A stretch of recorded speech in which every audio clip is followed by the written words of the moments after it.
येथील एका बँकेच्या कॅश काउंटरवरून कुणीतरी अज्ञात चोरट्याने एका ग्राहकाची 50,000ची रोख लंपास केली होती। ही घटना शनिवार दिनांक 7 मार्च रोजी बँक ऑफ बडोदा येथे घडली।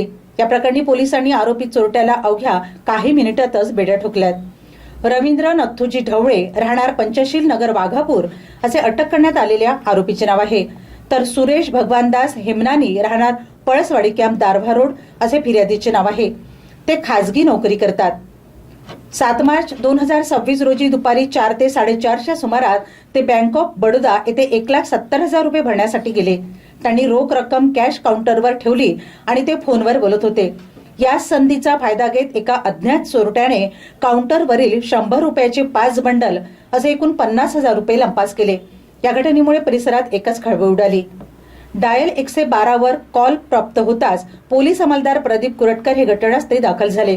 क्षणाचाही विलंब न लावता त्यांनी तांत्रिक माहितीच्या आधारे तपास चक्रे फिरविली।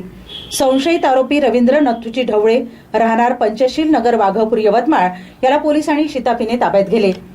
त्याची झडती घेतली तेव्हा चोरी केलेली 50,000 रुपयांची संपूर्ण रक्कम पोलिसांना मिळून आली। या प्रकरणी यवतमाळ शहर पोलिसात गुन्हा नोंद करण्यात आला। ही कारवाई पोलीस अधीक्षक कुमार चिंता, अपर पोलीस अधीक्षक अशोक थोरात, उपविभागीय पोलीस अधिकारी दिनेश पैसाने, पोलीस निरीक्षक रामकृष्ण जाधव यांच्या मार्गदर्शनाखाली गुन्हे प्रगटीकरण पथकाचे प्रमुख सहाय्यक पोलीस निरीक्षक आनंदराव वाठोरे, पोलीस उपनिरीक्षक गणेश सपकाळ, रावसाहेब शेंडे, किरण पडघन, सुरेश राठोड, पोलीस अंमलदार प्रदीप कुरटकर, पवन तडसे, प्रतीक नेवारे, पवन नांदेकर, गौरव ठाकरे आणि मयूर तेल्लेवार यांनी केली।